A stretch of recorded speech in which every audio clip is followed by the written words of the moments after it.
नमस्कार। लक्ष्मी हिंदी कहानी संग्रह चैनल में आप सभी का स्वागत है।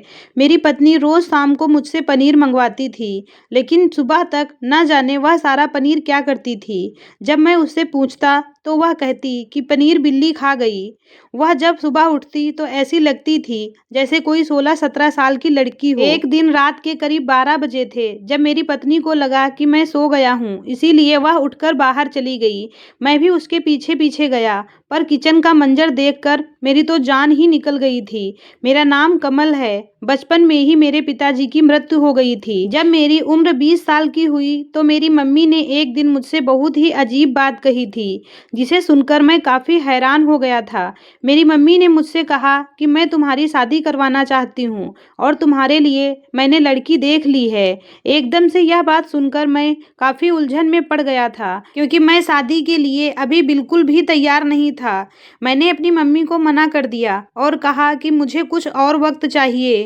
मम्मी पहले तो थोड़ा नाराज हुई, मगर फिर मम्मी ने मेरी बात मान ली। मैं बहुत हैरान था, क्योंकि मम्मी ने मुझे लड़की के बारे में कुछ भी नहीं बताया था और सिर्फ यही कहा था कि जो भी लड़की मैं तुम्हारे लिए पसंद करूंगी तुम्हें उससे ही शादी करनी पड़ेगी। सारा दिन मैं वही बात सोचता रहा और रात को जब मैं अपने कमरे में लेटा हुआ था तभी मेरी छोटी बहन भागती हुई मेरे कमरे में आई।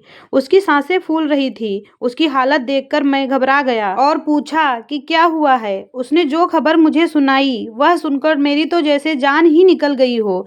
मेरी छोटी बहन ने बताया कि मम्मी की तबीयत अचानक से बहुत खराब हो गई है। मैं डर गया और भागकर मम्मी के कमरे में गया तो मम्मी वहां जमीन पर बेहोश पड़ी थी।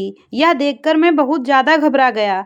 मम्मी मम्मी पुकारते पुकारते मैं थक गया था, मगर मम्मी चुप ही रही। मेरी बड़ी बहन ने जल्दी से एम्बुलेंस को कॉल किया और थोड़ी ही देर में एम्बुलेंस आ गई।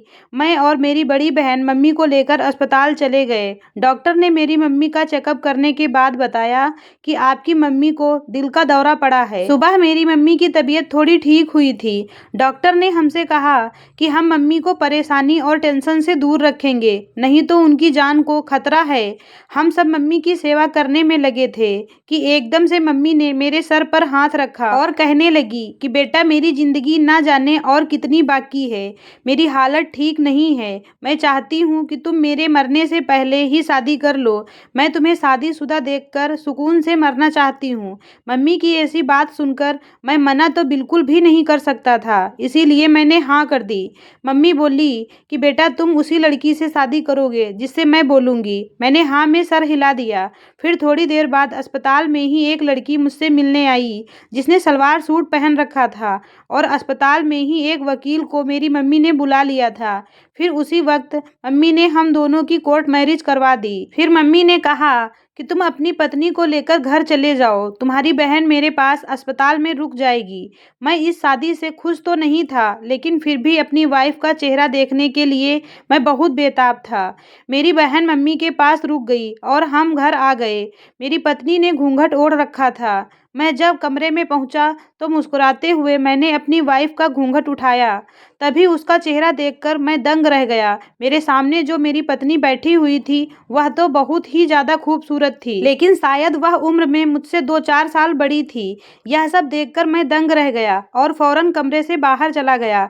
सारी रात मैं घर से बाहर रहा और यही सोचता रहा कि मेरी मम्मी ने मेरे साथ ऐसा क्यों किया, इतनी बड़ी लड़की से मेरी शादी क्यों करवा दी। 2 दिन बाद मेरी मम्मी अस्पताल से घर आ गई थी। मम्मी की तबीयत अभी ठीक नहीं हुई थी, इसीलिए मैंने मम्मी से किसी तरह की कोई शिकायत नहीं की और अपनी पत्नी के साथ ऐसे रहने लगा जैसे सभी पति पत्नी रहते हैं। मेरी पत्नी बहुत अच्छी थी, मगर उम्र में बड़ी होने की वजह से मैं उसे कम पसंद करता था। कुछ ही दिनों में उसने अपने व्यवहार से मेरा दिल जीत लिया था। मेरे लिए वक्त पर खाना लाती, कपड़े धोती और प्रेस करती थी। घर के काम बहुत ही अच्छे तरीके से करती थी। मेरी माँ और बहनों का भी बहुत अच्छे तरीके से ख्याल रखती थी। मुझे अब धीरे धीरे मेरी पत्नी अच्छी लगने लगी थी। मुझे उस बात पर अभी भी गुस्सा आता था कि वह मुझसे बड़ी थी। मैंने कभी उसे अपनी पत्नी की निगाह से नहीं देखा था, मगर वह जिस तरह से मेरा ख्याल रखती थी वह मुझे अच्छी लगने लगी थी। मैं शुरू शुरू में तो उससे गुस्से में बातचीत करता था और हर वक्त उसे डांटता रहता था, मगर अब मेरे शब्दों में भी धीरे धीरे नम्रता आने लगी थी और ऐसे ही हमारी शादी के 4 महीने गुजर गए। एक दिन रात को मैं सो रहा था, तभी मुझे किसी के रोने की आवाज़ आई, तो मैं हैरान रह गया। यह आवाज़ मेरे बाथरूम से आ रही थी। मैं परेशान था कि रात के वक्त बाथरूम में कौन रो रहा है।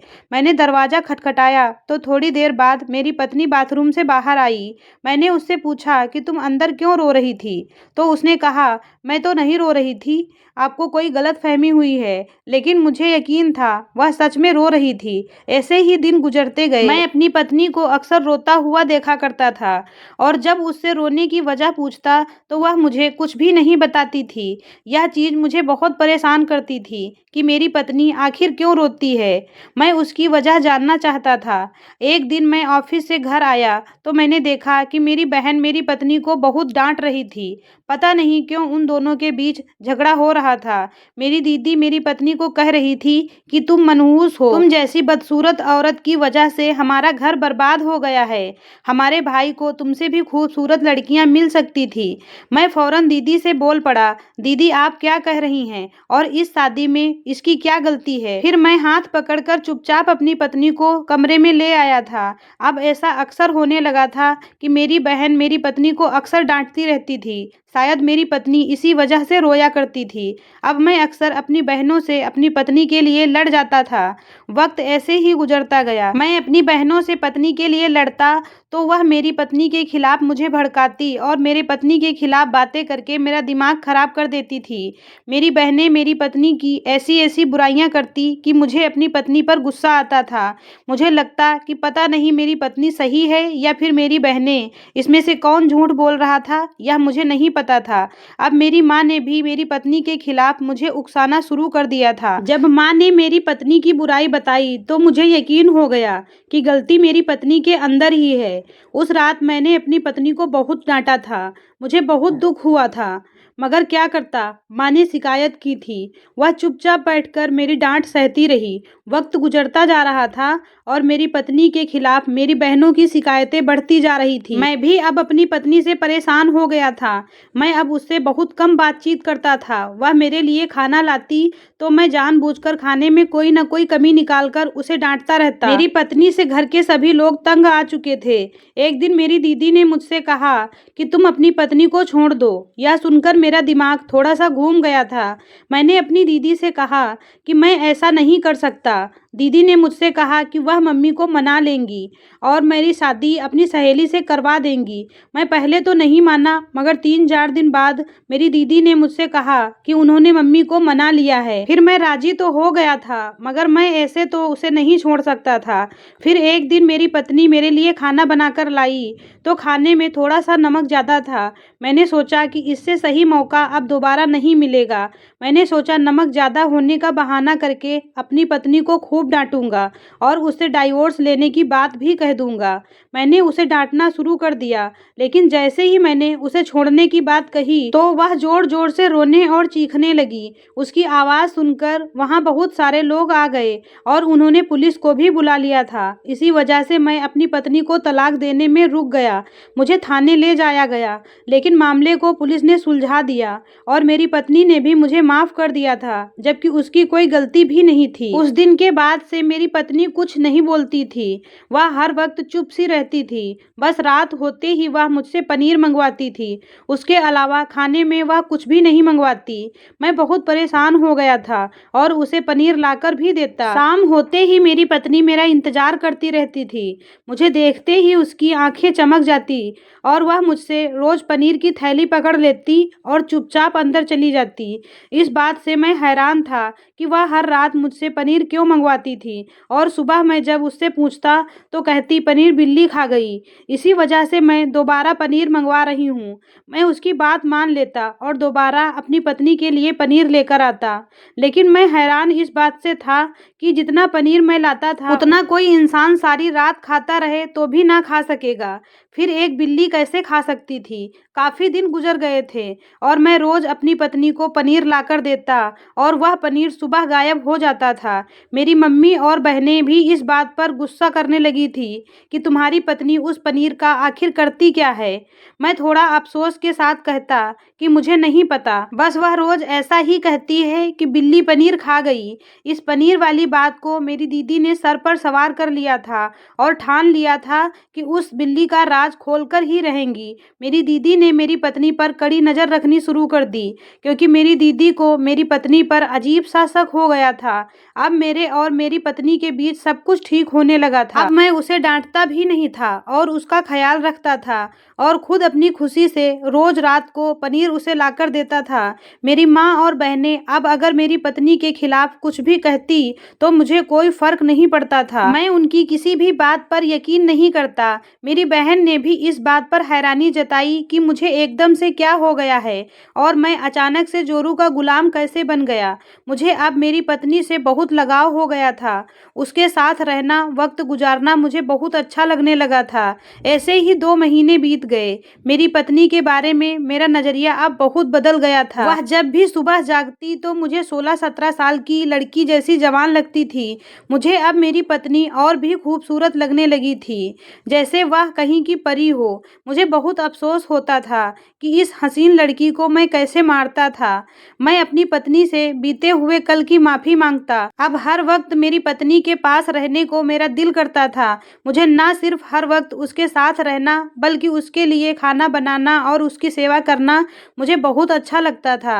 मैं उसको कोई काम नहीं करने देता था। मेरी बहन और माँ यह सब देखकर बहुत गुस्से में आती और मुझे बहुत खरी खोटी सुनाती रहती थी। मैं उनसे लड़ पड़ता और कहता कि मेरी पत्नी के खिलाफ मैं एक शब्द नहीं सुनूंगा। मेरी माँ मुझे मेरे बचपन का वास्ता देती और कहती कि उस वक्त को याद करो जब तुम्हारे पापा तुम तीनों भाई बहनों को इस दुनिया में अकेला छोड़कर चले गए थे। तब मैंने तुम सबको अपने खून पसीने की कमाई से खिलाया और जवान किया, और आज तुम अपनी पत्नी के कहने पर हमसे इतना लड़ते हो। तो मैं कहता कि मम्मी कुछ भी कहो मगर मेरी पत्नी को कोई तकलीफ ना दो। मैंने और मेरी पत्नी ने अब बहुत सह लिया, अब और नहीं। ऐसे ही यह अच्छे पल गुजरते जा रहे थे। एक दिन मेरी दीदी को उस पनीर का राज पता चल गया था और मेरी गैर मौजूदगी में ही मेरी पत्नी को उन्होंने डांटना शुरू कर दिया था और डांटते हुए मेरी पत्नी पर हाथ भी उठा दिया था। जब मैं ऑफिस से घर पहुंचा तो मेरी दीदी ने मुझे भी वह राज बताकर अपनी तरफ करने की कोशिश की, मगर यह सब देखकर भी मैं अपनी दीदी पर गुस्से से भड़क गया। मैंने गुस्से में आकर अपनी बहन को घर से निकाल दिया। वह चीखती और चिल्लाती रही, मगर मैंने उनकी एक ना सुनी। मेरी बहन और माँ भी मुझे रोकती रही, मगर मैंने कहा तुम में से किसी को भी जाना है तो जा सकते हो। मेरी माँ पहले से ही बीमार थी, अब वह यह सब देखकर तो बिस्तर पर ही लग गई थी। मेरी छोटी बहन चुपचाप घर का सारा दिन काम किया करती थी, किसी से कोई बात नहीं करती थी। मम्मी तो अधमरी होकर बिस्तर पर पड़ी रहती और मैं अपनी पत्नी की सेवा में सारा दिन व्यस्त रहता। रात को उसके लिए पनीर लेकर आता। मैं थोड़ा हैरान होता था कि रोज रात को बिल्ली पनीर कैसे खा लेती है, मगर फिर ना जाने यह बात खुद ब खुद मेरे दिमाग से कैसे निकल जाती थी और मुझे उस बात से कोई फर्क भी नहीं पड़ता था। अब मुझे सिर्फ अपनी पत्नी की खुशी चाहिए थी। उसके साथ के सिवा मुझे इस दुनिया में कुछ भी पसंद नहीं आ रहा था। मेरे साथ एक अजीब सी घटना हुई। मेरा एक दोस्त था जिसे जादू टोना और इन सब बातों का बहुत ज़्यादा ज्ञान था, क्योंकि वह एक बाबा का चेला था। उससे मिलकर मैं बहुत खुश हुआ और उसकी बातों में इतना व्यस्त हो गया कि मैं अपने दोस्त से जिद करने लगा कि मुझे अपने बाबा जी के पास ले चलो। मेरा दोस्त जब मुझे उनके पास ले गया तो मैं उनसे मिलकर बहुत खुश हुआ। मुझे अब महसूस हुआ कि अब मेरे दिल में अपनी बीबी से मिलने का थोड़ा सा आकर्षण कम हो गया था। उस रात मैंने ऑफिस में बहुत देर तक काम किया था, नहीं तो मैं रोज शाम होते ही खुद को रोक नहीं पाता था और जल्दी से ही घर आ जाता था। आज भी मैं जब घर पहुंचा तो मेरी पत्नी हमेशा की तरह मेरा इंतजार कर रही थी।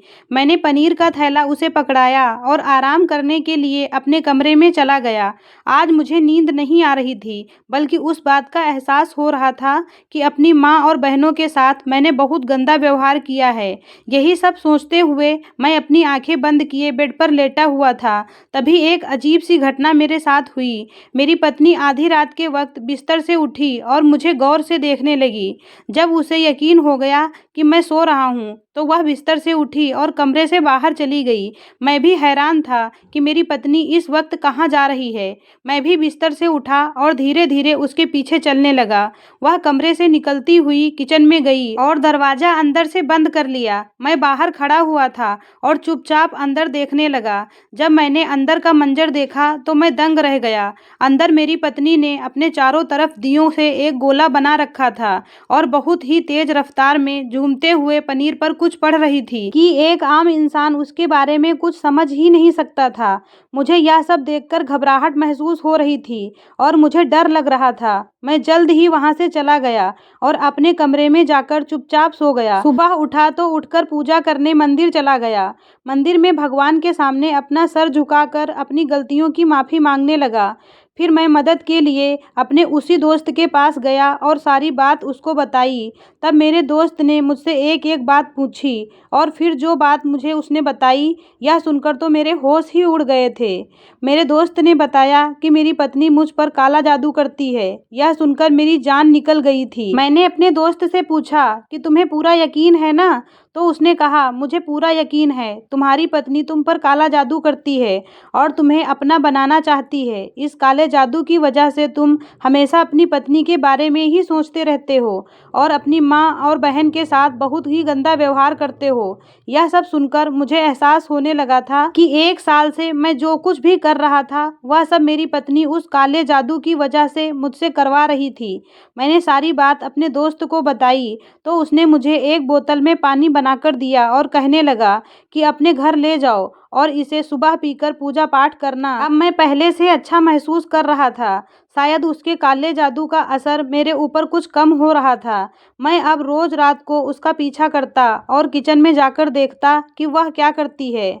उसने अपना काला जादू और बढ़ा दिया था, मगर मेरे ऊपर उसका बिल्कुल असर नहीं हो रहा था। एक दिन मैं अपनी माँ के कमरे में गया तो देखा कि मेरी माँ को बहुत तेज बुखार था। मैंने उन्हें दवाई दी और मुझे उनसे बात करने का मन कर रहा था तो मेरी बहन ने मुझे रोक दिया। मैंने अपनी बहन से बहुत रिक्वेस्ट की तो मेरी माँ ने हाथ से इशारा किया और कहने लगी कि मुझसे बात करो। मैंने अपनी माँ को सारी बात बताई और कहा कि मम्मी मुझे माफ़ कर दो। मेरी माँ ने कहा कि बेटा, अगर मैं तुम्हारी माँ न होती तो मैं तुम्हें कभी माफ़ ना करती, लेकिन मैं तुमसे नाराज़ नहीं हूँ। मैं अपनी मम्मी के गले लग गया और कहने लगा कि मम्मी, मैं दीदी को भी घर वापस लाना चाहता हूँ। मेरी मम्मी ने कहा कि तुम जाकर अपनी बहन को वापस ले आओ।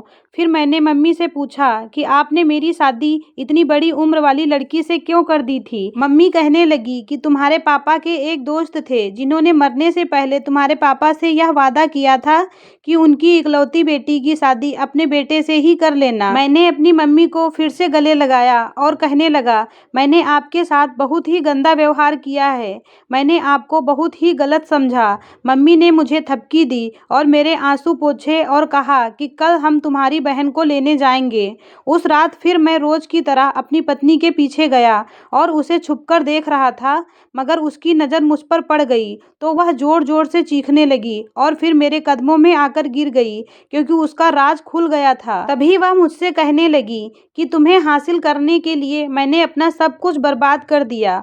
वह चीखे जा रही थी, इसीलिए मैंने अपने दोस्त से लिया हुआ पानी उसे पिला दिया और वह बेहोश होकर फर्श पर गिर गई। सुबह मेरी पत्नी को होश आया तो वह रोने लगी और फिर मैंने उससे पूछा कि उसने यह सब क्यों किया तो वह कहने लगी कि मैंने अपनी ज़िंदगी हमेशा अकेले गुजारी है। मेरे मम्मी पापा बचपन में ही गुजर गए थे और आपको भी मैं पसंद नहीं थी। मेरी ननद और सास भी मुझ पर जुल्म करती थी। उनका भी यह सब करना बनता था क्योंकि वह अपने बेटे से बड़ी बहू नहीं बर्दाश्त कर सकती थी। इसीलिए मैं बहुत परेशान हो गई थी। फिर मैंने अपनी सहेली से यह सब कुछ बताया तो उसने मुझे एक बाबा के पास भेज दिया और कहा कि वह तुम्हारी समस्या का हल जरूर निकाल देंगे। बाबा ने जो भी बताया मैं वह सब कुछ करती थी ताकि मैं तुम्हें हासिल कर सकूं और तुम्हारा प्यार पा सकूं। मेरी बीबी रोने लगी और सबसे माफ़ी मांगने लगी। मैंने अपनी बीबी के आंसू पोंछे और कहा कि इसमें तुम्हारा कोई कसूर नहीं है, बल्कि गलती मेरी है। मैंने अपनी पत्नी को माफ़ कर दिया था। मेरी मम्मी और बहनों ने भी उसे माफ़ कर दिया। धीरे धीरे वक्त के साथ उन सबकी मेरी बीबी के के प्रति नफ़रत कम हो गई और मैं भी अपनी पत्नी को दिल से कबूल कर चुका था। काश मैं यह सब पहले ही समझ जाता तो मेरी पत्नी को यह कदम ना उठाना पड़ता। ऐसी ही और कहानियाँ सुनने के लिए हमारे चैनल को सब्सक्राइब करें। धन्यवाद।